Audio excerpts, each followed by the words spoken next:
आता पाहूया कसा गाजला हिवाळी अधिवेशनाचा पहिला दिवस, त्या संदर्भातल्या टॉप 9 बातम्या।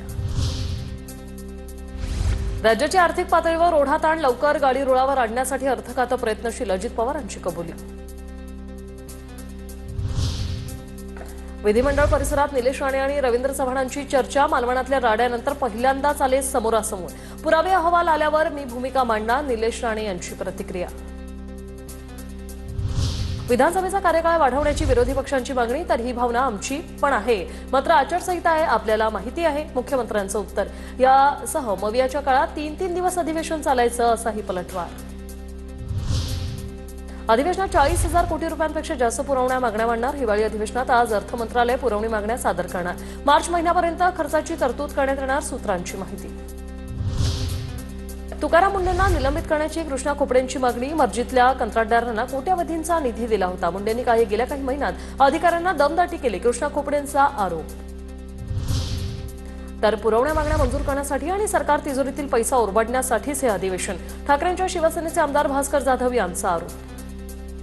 हे अधिवेशन केवळ आणि केवळ त्यांनी या ठिकाणी पुरवणी मागण्या मान्य कराव्यात आणि सरकारच्या तिजोरीतला पैसा ओरबडायला मिळावा या करता म्हणून फक्त हे 4 ते 5 दिवसाचं अधिवेशन आहे।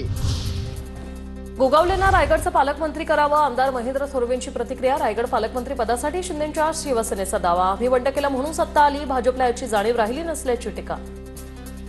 त्यांना रायगडचे पालकमंत्री करावं, परंतु आता वरिष्ठांकडून ज्या पद्धतीचं राजकारण सुरू आहे त्या पद्धतीने आम्ही पूर्णपणे नाराज आहोत। भरत शेठ यांनाच रायगडचे पालकमंत्री करावं ही आमची ठाम भूमिका आहे।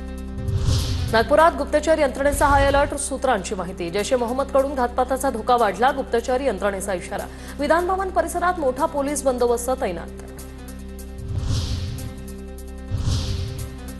आता पाहूया टॉप 9 मोठ्या राजकीय बातम्या। ठाकरे सेनेच्या आमदारांची रेडिसन ब्ल्यू हॉटेलमध्ये बैठक संपन्न, शेतकऱ्यांच्या मुद्द्यावर बैठकीत चर्चा झाल्याची माहिती। उद्या सकाळी 9:30 वाजता विधानभवनाच्या पायऱ्यांवर आंदोलन करण्याचा निर्णय।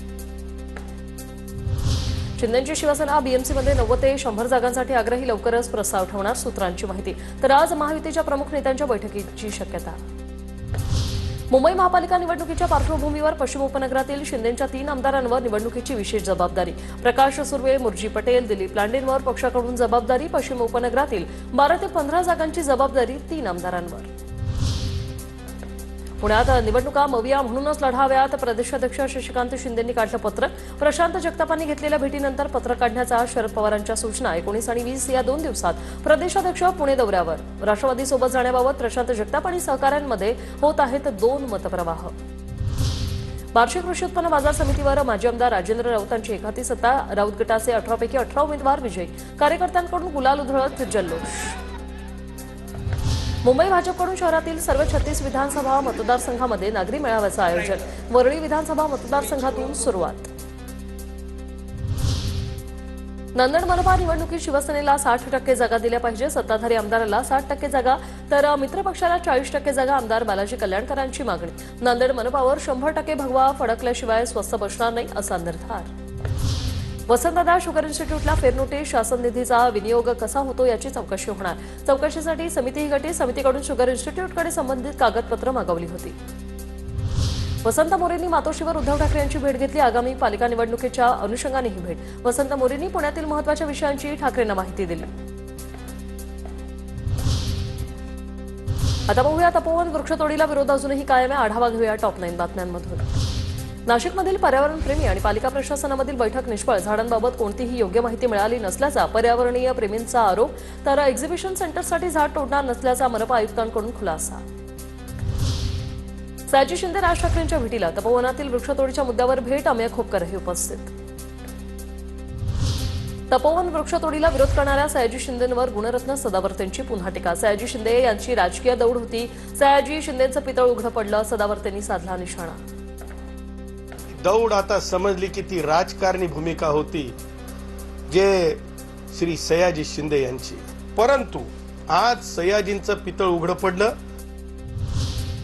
जुनी झाड तोडून बांधकाम होणार नाही, सरकारची भूमिका। गिरीश महाजनांची माहिती। हैदराबादमधल्या राजमुद्रीमधून 15 फुटांची 15,000 झाडं आणून वनराई तयार केलं जाणार असल्याची ही माहिती। निश्चित मला काही हरकत नाही, त्यांचं एक ऑब्जेक्शन मी सगळ्यांना जाऊन भेटेल, उद्धवजींनाही भेटेल, राज ठाकरेंनाही भेटेल, ज्यांच्या काही अडचणी आहेत, तक्रारी आहेत, त्या सगळ्यांना जाऊन भेटेल. त्यांचं पूर्ण शंकेचं निरसन झाल्याशिवाय आम्ही या झाडांना हात सुद्धा लावणार नाही. गिरीश महाजन आणि राज ठाकरे आणि उद्धव ठाकरे यांची भेट घेणार. तपोवन वृक्षतोडी संदर्भात गरज भासल्यास भेट घेणार. प्रश्न उपस्थित झाल्यास सभागृहात निवेदनही देणार, महाजनांनी केलं स्पष्ट.